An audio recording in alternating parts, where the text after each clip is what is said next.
All right. Bonjour tout le monde, bienvenue à un autre épisode du podcast du vrai visage de l'entrepreneuriat. Et aujourd'hui, je suis avec Pascal et Jonathan. Comment allez-vous? Top shape. Numéro un. Top shape. Là, on est post-workout, Big, fait que ça va tout le temps bien en ce temps-là. C'est bon, ça. Fait que, tu sais, aujourd'hui, on va parler d'un petit projet qui est né récemment, Carniv, le dit comme il faut. Oui, absolument. Fait que, tu sais, je pense qu'on va s'attaquer tranquillement vers la business, mais avant tout, tu sais, les gens qui nous écoutent aujourd'hui, savoir c'est qui ces deux beaux gosses qui sont assis sur un divan ensemble. Tu sais, là, je vais vous envoyer la balle de juste parler un peu vous êtes qui. C'est quoi le background aussi, puis qu'est-ce qui vous a amené aussi à vous lancer en affaires ensemble, de comprendre un peu qu'est-ce qui a amené cette synergie-là aussi. Je vais laisser Joe commencer, mais vous allez voir que le divan a rapport au background. Là. C'est pas vrai du tout. Mais ça va être pertinent que Joe commence, puis ensuite, je vais renchérir là-dessus. En fait, écoute, ça a parti quand même de loin. Je viens d'une famille, techniquement, où ce que Charlotte, ta maman, si tu devais t'écouter ça, cuisinait peut-être pas super bien. Fait que de fil en aiguille, étant plus jeune, j'étais écœuré de manger tout le temps la même affaire. Macaroni chinois le mercredi, c'était très routinier. Fait qu'à un moment donné, je me suis écœuré. Je me suis mis à écouter des émissions de cuisine à la télévision. Je prenais des notes parce qu'à l'époque, là, je me vieillis au bout. Mais c'est ça, je prenais des notes sur un petit calepin. Puis j'arrivais à la fin de l'école, j'en ai besoin de tout ça pour faire la recette. C'est moi qui fais le souper. Fait que de fil en aiguille, j'ai découvert puis j'ai compris que j'avais vraiment ma place dans une cuisine. J'adorais ça. J'ai toujours cuisiné jusqu'à temps qu'en 2016, je lance ma première entreprise de meal prep à l'époque, Nutrition Fine Fourchette, où est-ce que je faisais beaucoup de meal prep. C'est là que j'ai vraiment trippé sur l'alimentation, où est-ce que j'ai rencontré Pascal. Puis la première fois, en 2016, à l'époque, moi, je pense que je faisais pas mal. Un peu plus tard que ça, plus 2018. Ouais, 2018, dans ces eaux-là, ma deuxième, troisième année de Fine Fourchette. Fait que, fil en aiguille, commencer à cuisiner, faire beaucoup de meal prep, qui a malheureusement pris fin en 2020 là, pour plein de raisons, dont le fameux COVID. De là, je me suis lancé en restauration, j'étais allé travailler en cuisine, donc j'ai vraiment trippé, j'ai découvert complètement un autre aspect de ce beau métier-là. Puis 2024, je décide de lancer. Est-ce que je ris parce que finalement, Oui, tant pis pour toi. Joe, c'est quand même curieux aussi de mettre un peu des barèmes d'âge aussi. Tu m'as dit qu'à un moment donné, tu étais plus jeune, tu as commencé à cuisiner. C'était vers quel âge tu t'es dit, maman, c'est moi qui vais gérer la cuisine à ce temps-là? À 10 ans. À 10 ans? À 10 ans, man. J'écoutais Jean Soulard à la télévision sur mon dîner à l'école. J'allais au primaire à cette époque-là. Ça a été ma première obsession. Jean Soulard, je ne manquais pas un épisode. J'avais mon petit calepin. Je finissais mon dîner parce que l'école était à 2-3 minutes de chez nous. Je ne mangeais pas, j'écrivais. Il n'y avait pas d'enregistreur ni de décodeur. Je faisais une liste d'épicerie, je me faisais des notes. Puis je testais des choses. Dans la cuisine, on a ce qu'on appelle une panure en anglaise. Il y a eu un trip où je pannais absolument tout ce que je pouvais chez nous. Pannais du steak, des œufs, du pain, du poulet, du veau, du bœuf haché. Mes parents, ils étaient écœurés de manger pané, mais je pratiquais mes skills de panure. Fait que je faisais des sauces. Ma mère a dit, c'est quoi, c'est de la sauce poisson? C'est ce que Jean Soulard a dit, ça le prend. On s'est ramassé avec une montagne de cossins, puis j'ai toujours trippé sur ce volet-là. Okay. Puis là, après ça, tu t'amènes un peu vers le volet entrepreneurial, parle-moi un petit peu de l'idée, puis aussi, il y a eu le défi de fermeture malheureusement, mais quelqu'un qui s'imagine, je veux dire, encore une fois, si on se met à l'envers de la médaille, comme, hey, c'est hot, tu ta propre compagnie de meal prep, je veux dire, tu as tes repas préparés tout le temps, mais comme, ça l'implique probablement énormément de préparation, niveau MAPAC, ça ressemble à quoi, après ça, il faut aller chercher des clients aussi, c'est cool de dire, je peux appeler meal pour mes boys, mais à un moment donné, il faut que tu fasses autre chose que faire de la bouffe, ou que tu payes des factures, fait que, tu sais, quand même un peu comment tu t'es pris. Ben oui, mais c'était quand même assez cocasse parce que quand j'ai lancé Fine Fourchette, j'étais coureur. Okay. Fait que je faisais des toitures, puis là, ben, j'étais sur le chômage. J'avais gagné un concours là, d'un traiteur qui n'existe plus. J'étais comme 100 pièces de bouffe, puis je connaissais pas trop la valeur de la bouffe à cette époque-là. J'achetais couvreur, j'allais à l'épicerie, je prenais mes affaires. Puis à 100 pièces, je dois bien avoir un mois de bouffe avec ça, voyons. Je reçois ma commande, j'ai 6 plats. J'étais comme, oh! Fait que là, j'ai tout le temps été un peu wise là-dessus. Là, je regardais, j'ai comme 100 pièces 6 plats. J'ai dit, c'est tant de plats. Je vais les faire. Fait que j'avais aucune notion de cuisine en gros format. MAPAC, je savais même pas qu'est-ce que ça mangeait en hiver de la MAPAC. Je savais pas c'était quoi les réglementations, rien. Là. Fait que j'ai décidé de faire mes petites recherches. J'ai fait un post sur Facebook à l'époque. Ma mère a dit, moi, je vais t'encourager. Il avait pris 4 là. Après ça, mon oncle, ma tante. De fil en aiguille, ça a commencé. Donc là, ma clientèle, je l'avais faite avec Facebook, les marketplaces de ce monde. Mais là, au niveau de la MAPAC et compagnie, quand tu ne sais pas trop où est-ce que tu t'en vas, ben là, j'ai appelé justement la MAPAC, prendre un peu d'informations. Elle dit, tu ne peux pas faire ça chez vous. Je dis, d'accord, comprenable. Fait que là, ben, étant donné que tu commences à avoir un volume, je commence à magasiner les cuisines. Là, je rentre dans une espèce de bâtisse. Il n'y a pas de four. Il n'y a pas de lavabo. Moi, je vais faire ma cuisine où? Elle dit, ben, c'est à tes frais.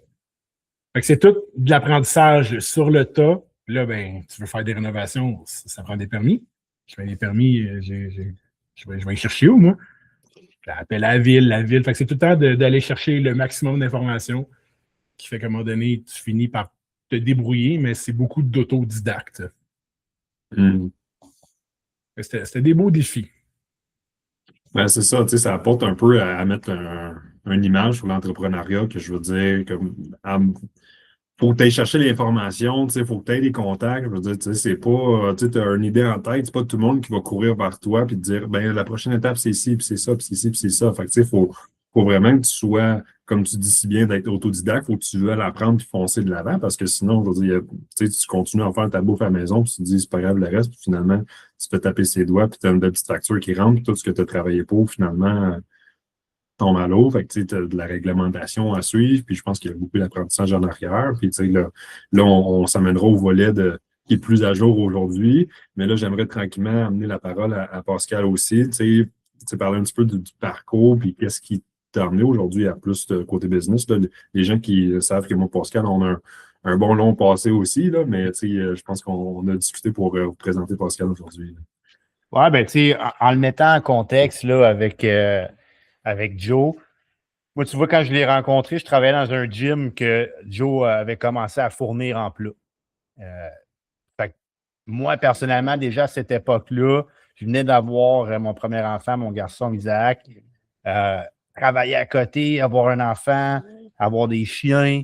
J'étais comme, hey, la meal prep, ça me fait suer, man. J'étais cœuré de faire ça, right?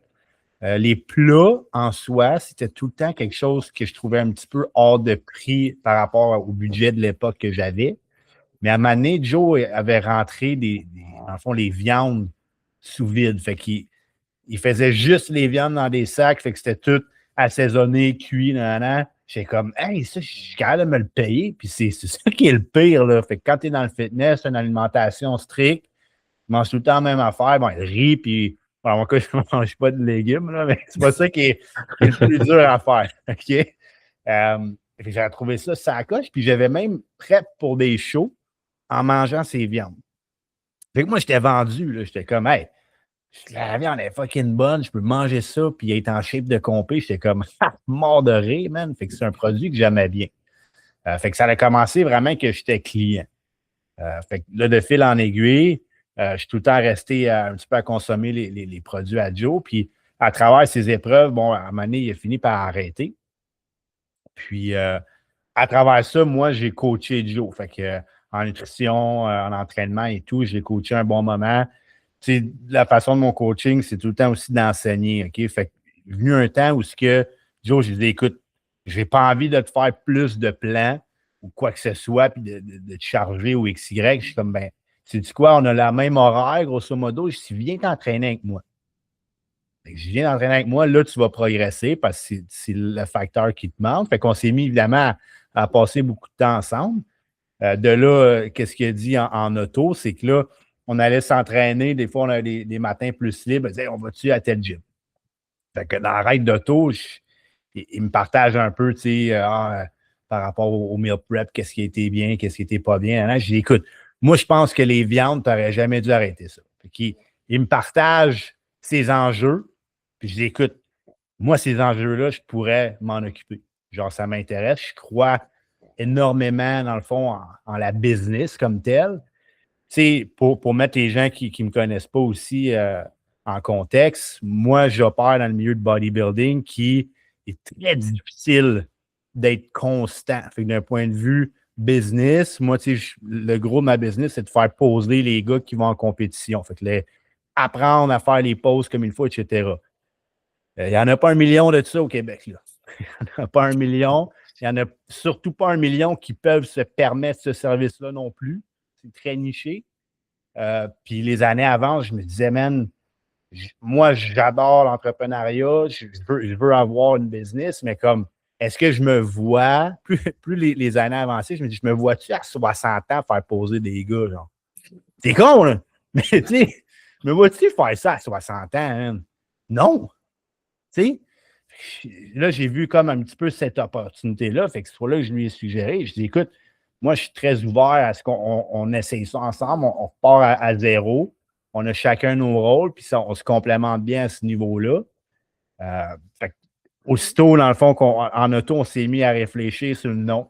De là, Carniv est né dans le sens où on s'est dit au début, hey, nous autres, on va faire des viandes. Bon, okay. Carnivore, Carniv, on y met une petite twist un peu, puis c'est quelque chose que tout de suite les gens vont associer, c'est accrocheur, c'est facile à soutenir. Fait que, Carniv est né de là, vraiment. Non, c'est bon. Puis j'ai aimé aussi, là, ça m'a touché ou du moins interpellé de se voir rendu à 60 ans aussi. Je pense que, oui, les générations plus anciennes se voient longtemps sur un métier, mais je pense qu'on est plus dans une génération où ce qu'on a besoin, pas nécessairement de diversité, mais quelque chose qui nous challenge, quelque chose où on peut vraiment s'auto-développer. Que ce soit en étant entrepreneur ou intrapreneur, je pense que si on est capable d'y mettre sa touche, puis d'où est venu un petit peu ce partenariat-là aussi. Puis là, parle-moi un petit peu plus de vraiment la création de la business. Les gens qui savent pas nécessairement c'est quoi l'entrepreneuriat ou qui sont curieux de se lancer en affaires. Là, on est en auto, on jase, on a une idée, Carniv, parfait. C'est quoi l'étape numéro 2? On a notre idée, on a notre nom, on fait quoi? Comment est-ce qu'on trouve le logo? Comment est-ce qu'on, après ça, les fameuses cuisines que Joe t'a dit si bien aussi? Est-ce que on commence de la maison avec les amis? Est-ce qu'on magasine tout de suite les cuisines? Ou c'est qu'on va chercher du financement, etc.? Fait que, dans le timing, ce qu'on a été chanceux, c'est que Joe avait un bail dans une cuisine à Saint-Jérôme où ça lui permettait aussi, oui, d'opérer, mais de fournir un petit peu ce qui est un manoir.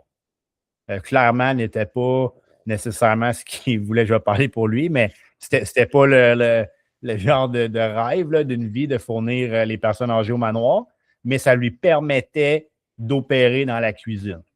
Okay? Ça assurait une certaine stabilité.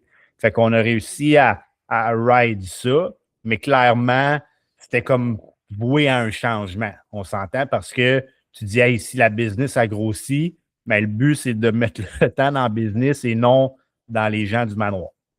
Pretty obvious. Fait que là, c'était juste de naviguer à travers ça, de trouver, en fond, une autre cuisine. Sauf que la réalité de la chose est, nous, on l'a fait vraiment hardcore dans le sens où j'ai dit à Joe, si je commence avec toi, on passe ça avec 0. Okay? J'ai confiance en nos skills. Je ne veux pas qu'on aille faire de près tout de suite. Tu as un bon nom. J'ai un bon nom aussi. Les gens ont confiance. On a bâti notre nom à travers le temps. Ça va marcher, mais je ne veux pas qu'on parte dans le moins. Surtout que d'un point de vue aussi comme moi, mon côté, mes finances, je veux dire, c'est avec le posing, coaching, ces affaires-là, c'est très yo-yo. Fait que je ne peux pas me dire, hey, je me rajoute un prêt à payer, un loyer, un ci, un ça. C'est comme, hey, on a de la misère à dormir la nuit, tu sais. Fait que c'était comme, regarde, on le part de même, ça passe ou ça casse. Fait que c'était le moins de frais fixes possible. Puis jusqu'à maintenant, ça va. On a trouvé la nouvelle cuisine qui va nous permettre de produire beaucoup plus rapidement, en beaucoup plus grosse quantité. Puis là, j'essaie de ne pas trop m'avancer, mais on a des opportunités qui s'en viennent avec des gyms, des affaires comme ça, qu'on attend de pouvoir délivrer parce que c'est bien cool, mais tu vas le comprendre, mettons, même avec l'expérience to go ou whatever, s'ils disent, hey, nous autres, on veut te prendre, mais tu n'es pas hâte de fournir, hey, gros, ça ne marche pas. Fait que, là, on arrive à ce chapitre-là où c'est comme, hey, on va être capable de fournir pas mal plus. Là, ça va être intéressant. Exact. C'est un très bon point parce qu'il y en a souvent que je veux dire, que ça s'applique peut-être à autre business, mais le fameux Costco, le monde sont tout le temps, pourquoi tu ne rentres pas chez Costco? Pourquoi tu ne rentres pas chez Costco?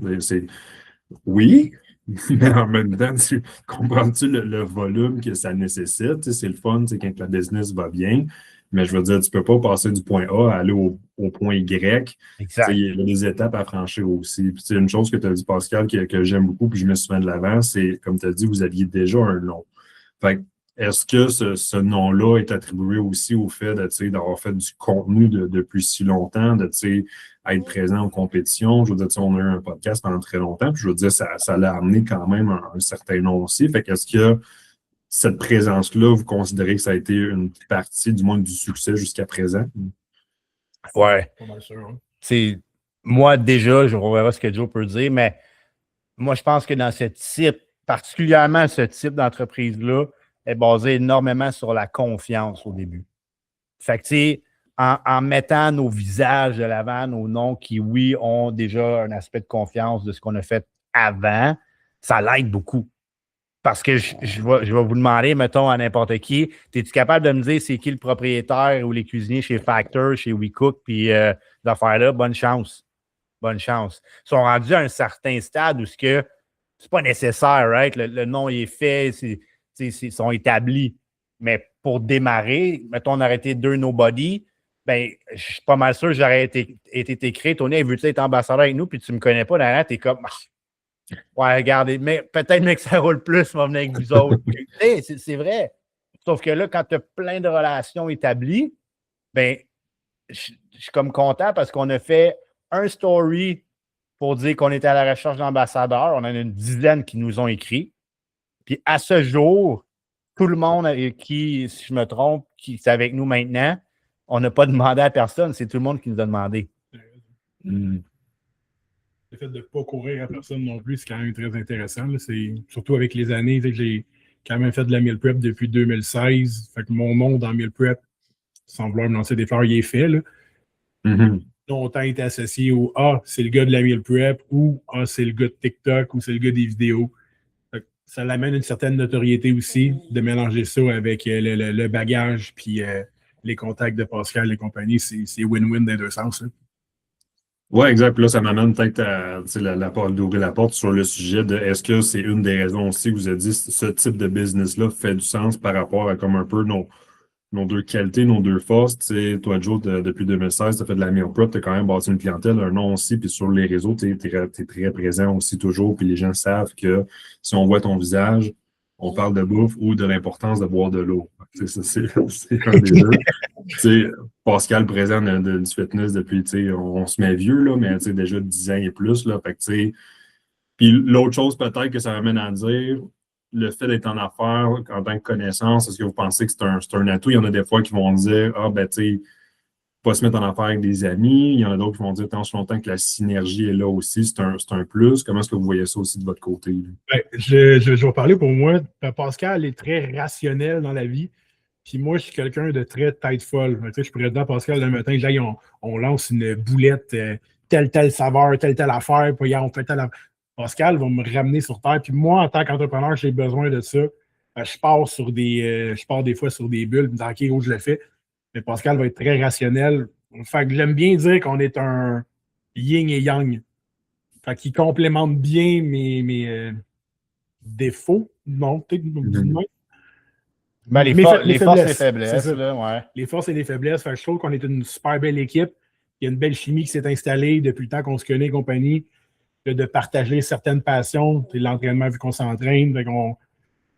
Je n'ai pas de blonde, mais on se voit plus souvent que possiblement que lui se voit et sa blonde, mettons. La semaine, ouais.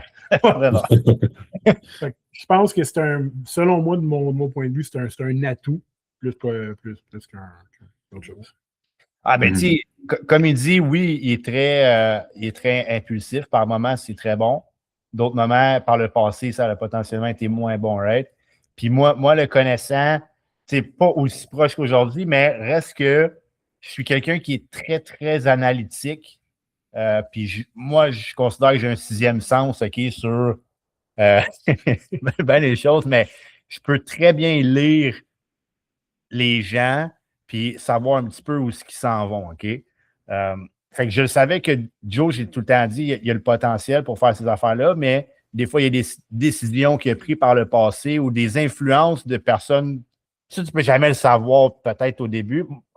Moi, je trouve que oui, comme je dis, des fois, j'aime ça en relation, des fois non, parce que je suis comme, Ce gars-là, pour vrai, je peux pas. Puis là, allez, voyons donc. Non. Puis finalement, hop, tabarnak, il avait raison.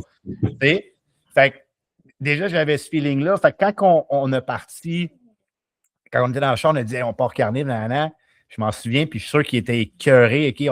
On est revenu de l'arrêt de char, puis j'ai dit, regarde, là, tu sors pas du char. Je dis, moi, je nous fais tout un plan. C'est vrai, dans mon parking. On était dans le parking, j'ai dit, là, je sors mon sel, je nous fais des notes, puis je fais tout un plan.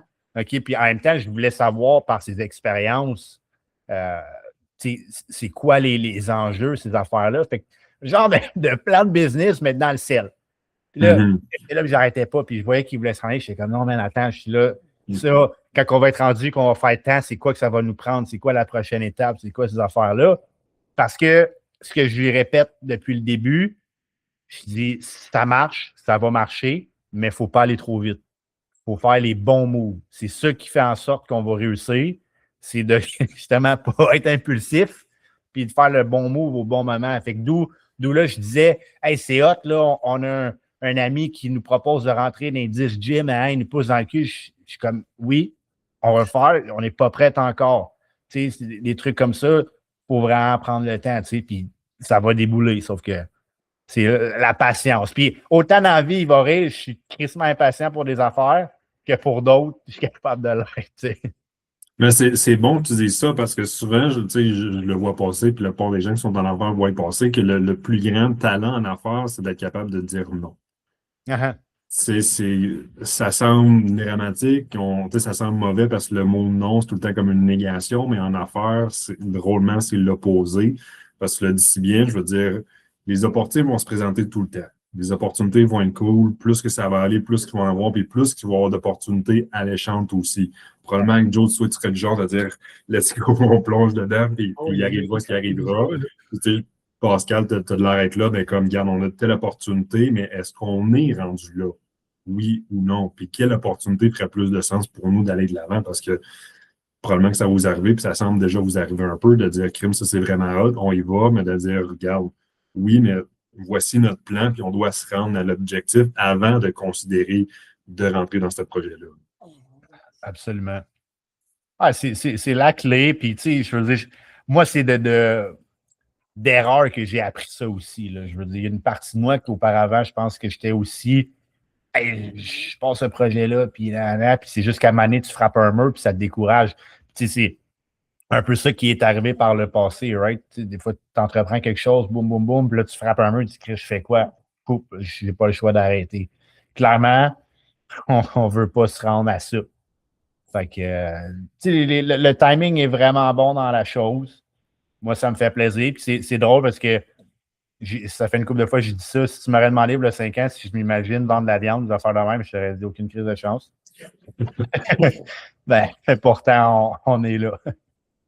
Mais je pense que c'est ça, tu l'as dit si bien aussi, que tu fais X projet, mais est-ce que tu dois faire ça pendant 60 ans ou à 60 ans? Puis l'opportunité s'est présentée aussi, du moins, d'expérimenter un peu plus le monde des affaires aussi.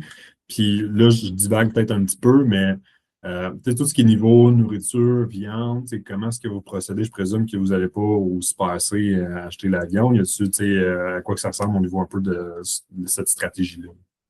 Ben, tu sais, en soi, Gabin, le challenge avec on va appeler ça les matières premières, là. Le challenge des matières premières, c'est que c'est une question de volume pour avoir un bon prix. Fait que quand on a commencé, mettons, je vais lancer un fournisseur comme ça, mais il y a Cisco qui est un fournisseur pour tout ce qui est comme la restauration, les traiteurs en a, des bons prix sur un très gros volume. Fait que ça te prend une facture minimale qui est assez élevée pour quelqu'un qui commence pour, mettons, aller chercher tes affaires-là, excuse. Fait qu'au début, tu es comme, je veux dire, on va pas partir puis aller chercher 1000 piastres de viande puis espérer que ça sorte. Là. Surtout du fait que c'est hautement périssable. Là. Tu veux délivrer à tes clients de quoi qui est frais. Là. Fait qu'au début, oui, c'est genre, hey, on va chez Costco, on check chez Méran, puis c'est de pogner les deals. Parce que là, nous, après ça, tu dis, hey, on veut une certaine marge, right? Fait qu'au fur et à mesure que tu progresses, c'est là qu'on arrive à pouvoir aller chercher à les fournisseurs ou faire préparer, mettons, en Méran des commandes. Hey, on a besoin de temps, puis là, tu as un prix qui est avantageux. Mais quand tu pars, comme je dis, on s'est dit non, pas de prêt. Puis aussi, dans la question de garder tout ça, c'était un challenge. Fait que tu cours les deals de où ce que tu sais que c'est de qualité, là, tu sais. Non, c'est bon ça. Puis, tu sais, quelque chose qui s'ensuit aussi, puis ça m'a amené à la curiosité. Après ça, c'est de délivrer le produit. Tu sais, les gens, souvent, ne semblent pas être au courant que quand il y a des livraisons, il y a des frais rattachés. Donc, tu sais, puis aussi, comme tu dis, c'est périssable, il faut garder au froid. Tu sais, puis là, on est encore l'hiver, mais tu sais, probablement que vous avez déjà une stratégie en place. L'été, quand il fait des 30, tu sais, Johnny ne peut pas laisser ça sur le coin de la porte pendant toute la journée. Fait que, tu sais, comment est-ce que vous procédez un peu de ce côté-là actuellement? On s'est quand même pas mal inspiré des compétiteurs là, pour tout ce qui est livraison et compagnie. J'avais déjà fait affaire avec WeCook dans le passé, puis c'était des belles grosses boîtes thermos.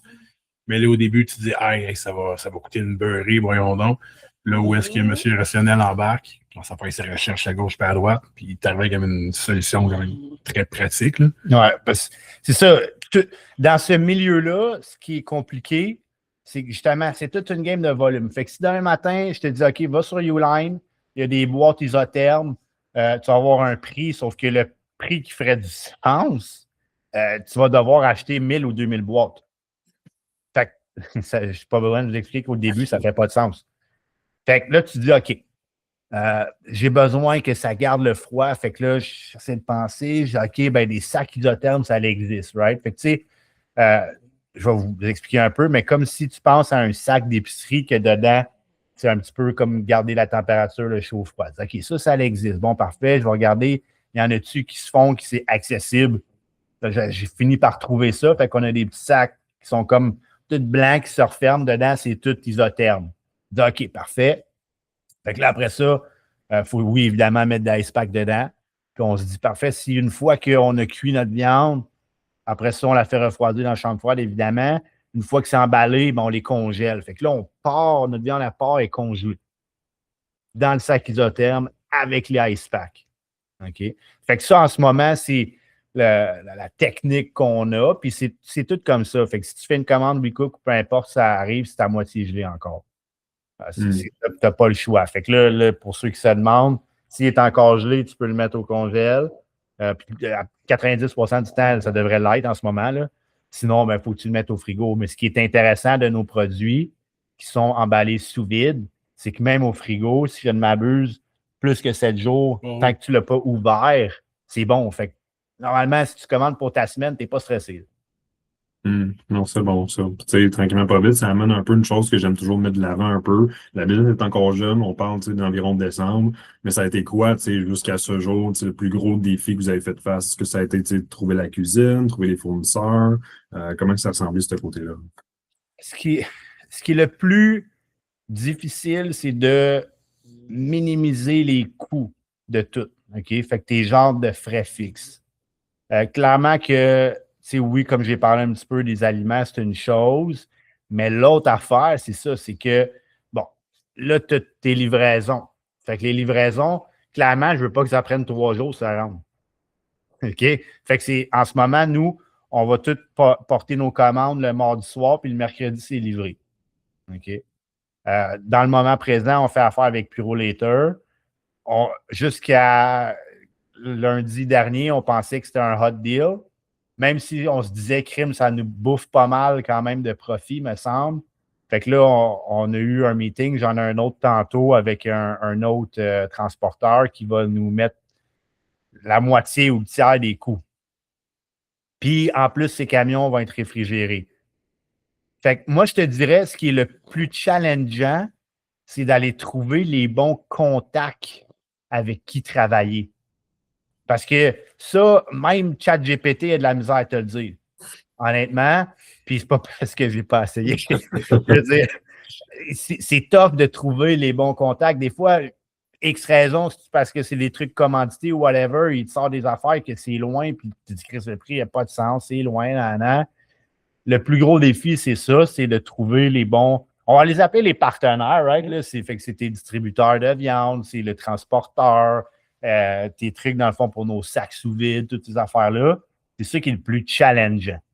Parce qu'il y en a qui sont un peu pas peureux, là, mais il y en a que pour avoir des informations comme des prix de vente ou des prix en gros, mais tu dois ouvrir un compte. Moi, je veux juste un prix. Là. Non, il faut que tu ouvres un compte, qu'il fasse une genre de mini-enquête, savoir t'es qui, t'es-tu réel, t'es-tu vraiment une entreprise. Puis à partir de là, tu as des briefs. C'est un autre certains enjeux. Là. Ouais, c'est top de magasiner, dans le fond, ce qu'il veut dire, c'est que tu es comme, hey, je veux trouver le bon prix, le bon service, c'est comme, attends un peu, il faut que tu t'appliques pour obtenir une soumission, puis après ça, avoir une intégration avec un meeting, c'est comme, Seigneur, peux-tu aller de l'avant? Ouais, puis ça revient-tu un peu au point qu'on a dit initialement que c'est un peu du côté de la forte à Pascal, puis toi, Joe, c'est vraiment le cuistot puis le mastermind de les idées des viandes puis tout ce qu'on met de l'avant de ce côté-là? Ouais, ben, de mon côté, je pense que c'est le souci du détail.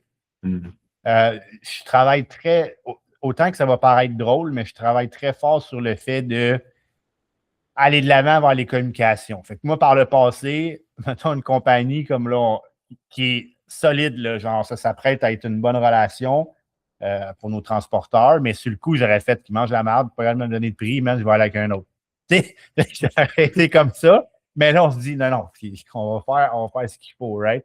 Mais pour tout ce qui est des emballages, l'étiquetage, toutes ces affaires-là, ce qui est bien de mon côté, c'est que j'ai été client. OK? Fait que moi, je trouve que c'est une force pour moi. J'ai été client, fait que je le sais. C'est quoi recevoir quelque chose que tu es comme, oh shit, ça c'est pro, c'est des beaux détails. C'est pas que Joe le voit pas, c'est juste que c'est l'autre côté. Tu sais, lui, il se dit, ah, moi, je fais de la bouffe de qualité, puis je le délivre, puis c'est ça, genre. Sauf que quand tu es client, autant moi, je peux voir quelque chose que toi aussi, tu peux voir quelque chose de différent. Fait que je pense que ça l'amène une certaine force. Puis, dans tout ce que j'ai toujours entrepris, j'ai tout le temps le souci du détail, que le visuel soit beau, qu'il ne manque pas d'affaires, etc. Puis ça, on se le fait dire, les gens sont contents, tant mieux, ça marche. Oui, puis tu envoies des photos, fait que le sac était vraiment beau. J'avais un autre client qui me disait, je ne voulais pas déchirer ton sac tellement que l'étiquette était belle. C'est flatteur. Fait que ça c'est-tu un petit peu l'image de marque, parce que des fois, comme on a dit, on veut se soucier des prix, mais il y en a des fois que, là, je prends un exemple vite, mais vous connaissez peut-être un petit peu Mon Secret Gourmand, eux qui font les fameux trompe-l'œil. Ce qu'ils m'ont dit, eux, c'est que leurs boîtes sont tellement belles, mais elles coûtent tellement cher, mais ça fait partie de l'expérience, ça fait partie du branding aussi. Est-ce que c'est un petit peu là, de ce côté-là, de dire, ben, regarde, nous, on a une vision, on veut que oui, c'est de la nourriture, mais qu'est-ce qui me démarque, c'est l'expérience carnive. Jusqu'à un certain point, moi, je dis oui. Puis quand je dis jusqu'à un certain point, c'est que il y a une limite à ça d'un point de vue budgétaire, tu sais.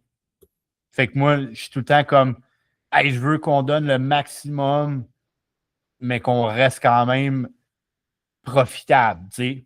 Puis on est toujours profitable, c'est juste que quand que tu mets tout en fin des dépenses, même, c'est niaiseux, mais avec un site transactionnel, tu as tes frais de transaction aussi. Fait que, tu sais, c'est hot, là, genre, on va avoir une semaine à 2000 quelques piastres de vente, on est comme, oh, yeah, nice. Puis là, après ça, tu vois que, dans le fond, tous les frais de transaction, les frais de transport, on a remboursé, tu sais, les viandes, c'est comme, ouais, OK, c'est ça. Fait que, où est-ce qu'on peut faire mieux, mais c'est à force de le faire qu'on voit où est-ce qu'on peut s'améliorer. Non, j'aime ça. Tu sais, je vous amène peut-être aussi à la compagnie est encore là, on l'a dit, mais est-ce qu'on a déjà comme un plan vision 5 ans qu'on aimerait atteindre, de dire, regarde, oui, c'est tôt, mais on a un plan de match. L'objectif serait de se rendre là. Ouais, 100%. Ouais. Ben, il y a quelques étapes qui s'en viennent prochainement. On peut en parler. Moi, je suis ouvert. Fait que, ça l'a parti avec juste les viandes cuites. C'est une exclusivité dans le fond, là, comme donne. C'est bon, ça. Ça l'a parti avec seulement ça. Des opportunités ont fait qu'on va pouvoir amener maintenant des plats aussi préparés. Fait que, nous, notre pitch initial de vente, puis ça demeure, le produit comme tel demeure avec ces avantages-là. Ce que je veux dire, c'est que ton coût d'acheter juste tes viandes, puis des à côté, fait qu'on offre aussi, exemple, des patates, ces trucs-là en à côté, fait que c'est beaucoup plus avantageux financièrement pour quelqu'un. Ceci étant dit, on est très au courant qu'il y en a qui se disent, ben moi, je veux vraiment pas me casser la tête, je veux mon plat, je le pogne, m'en va, point.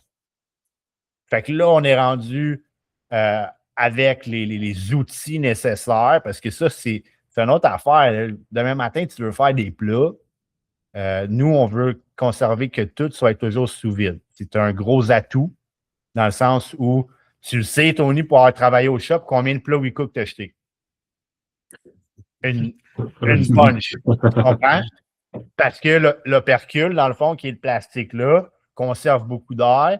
Là, tous les systèmes, tu sais, à un volume de même, là, je m'excuse, mais pour tout faire refroidir comme il faut, là, tu conserves de l'air dedans, hein, les affaires ne viennent pas bon avant la date. Ça, c'est le risque de l'opercule versus le sous-vide, très différent. On va maximiser ça. Sauf que entre faire un sac de viande sous vide puis des plats, c'est même pas la même machine, puis tu parles d'énormes coûts aussi, tu sais. Puis là, l'opportunité avec la cuisine qu'on a nous permet de faire ça sans avoir à débourser nécessairement un gros montant. Fait que là, on est comme, yeah, là, on se les fait demander, allez-vous le faire? Ah, je sais pas, là, boum, ça, l'opportunité est là, on est patient. Ben, voilà, ça permet de prendre un step, tu sais. Fait que clairement, la vision, c'est d'aller chercher le maximum de volume parce que, comme on a mentionné au début, c'est en ayant plus de volume que tu diminues tes coûts fixes et que tu deviens plus profitable dans ça. Il n'y a vraiment aucun autre secret, c'est ça, point. Mais avec tous les challenges, là, ça va être de naviguer ces challenges-là parce que qui dit volume, dit charge de travail, il faut que tu l'optimises, dit des gens qui doivent le faire. Pour nous, tu sais, moi, des fois, je suis sûr qu'ils doivent me trouver fatigant, mais quand on va emballer toutes ces affaires-là, moi, je double-check. Puis je vais dire non, ça c'est pas assez scellé, scrape ça, refais-les un autre sac. Tu sais, ces affaires-là. Sauf que, tu sais, quand on va être rendu à un méga volume, il faut que tu aies du monde de confiance. Là. Moi, je veux pas que le client il reçoive son sac là, tout gonflé. Il est comment? Je paye du sous-vide, il n'est pas sous-vide. Fait que, tu sais, ça, c'est une chose qu'en tant que client d'expérience d'affaires-là, on va tout le temps être on point le plus possible. Fait que, tu sais, autant notre site, on veut qu'il roule qu'on veut fournir des endroits aussi. OK? Fait que c'est la clé pour le volume.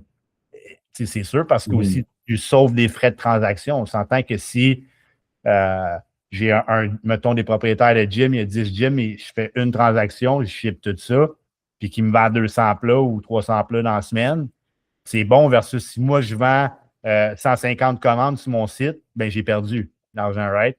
Fait que c'est de naviguer à travers tout ça. Mais je pense que tu l'as bien dit aussi, c'est de suivre une certaine étape. Je pense que Joe Pascal a été comme un bel ajout que tu n'avais pas en 2016, mais comme d'avoir cette stratégie de dire, regarde, on commence avec les viandes, c'est une meilleure façon pour qu'on bâtisse un brand, une liquidité, puis après ça, à l'inverse, l'opportunité de faire les plats une fois qu'on est prêt. On peut se lancer là-dessus de ce côté-là. Fait que je pense que, encore une fois, c'est un bel atout. Je pense que vous avez tout à gagner de structurer puis combiner vos forces aussi. Puis là, je m'amène tranquillement. Là, je vois que le temps avance vite, on a des belles discussions, mais j'aime ça court et efficace. Là, je vous amène au défi. Au défi, mais aussi sur s'il y a une chose à retenir de l'épisode, je veux chacun votre tour aussi vous mentionner. Si moi, j'ai tout oublié ce qu'on a dit dans le dernier 45 minutes. C'est quoi, Joe, c'est quoi, Pascal, que je devrais retenir de votre expérience d'entrepreneuriat jusqu'à présent? D'être patient. D'être patient, puis de s'écouter, puis d'apprendre à dire non. Chose que je travaille encore à ce jour, puis d'écouter les conseils qu'on te donne. Puis j'aime bien dire d'écouter les conseils qu'on te donne de quelqu'un qui l'a déjà fait. Ça, je trouve ça super pratique parce que c'est pas quelqu'un qui va me donner un conseil qu'il l'a jamais fait. Pour moi, ça sera peut-être pas 100% valable. Ouais, c'est sûr que je seconde à ce qu'il dit, mais au-delà de ça aussi, moi, je dirais, c'est d'être réactif. Fait que c'est drôle parce que dit de même, ça vient peut-être pour certains jouer contre l'aspect patience. Oui, il faut que tu le sois, mais il faut que tu sois réactif au bon moment. OK? Fait que si à un moment donné, on se dit, hey, il me semble que là, les profits, ça ne marche pas, analyse, qu'est-ce qui ne fonctionne pas, où est-ce qu'on peut régler ça pour que ça soit plus profitable. Fait que faut que tu sois en mesure de réagir vite puis d'analyser. Ça, c'est un petit peu mon skills de juste regarder tout. Fait comme, OK, ça ne marche pas, il faut le régler. Fait que peu importe, je pense, c'est quoi. Tu ne peux pas juste dire, hey, non, je suis bon, puis je vais continuer de bûcher, puis ça va finir par y aller. OK, t'es bon, mais il faut que tu analyses tes affaires comme il faut.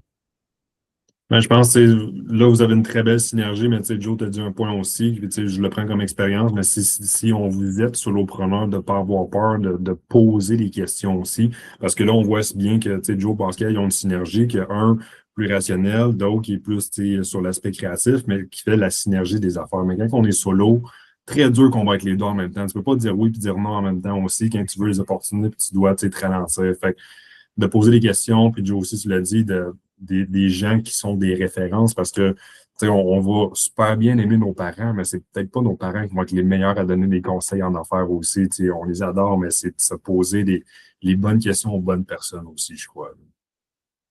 Oui, absolument. Puis pour ça, lui, il y a les contacts dans cette sphère-là que clairement, je n'ai pas nécessairement. T'sais. Fait que demander conseil sur les trucs de meal prep à du monde de gym, c'est pas nécessairement la meilleure affaire. T'sais.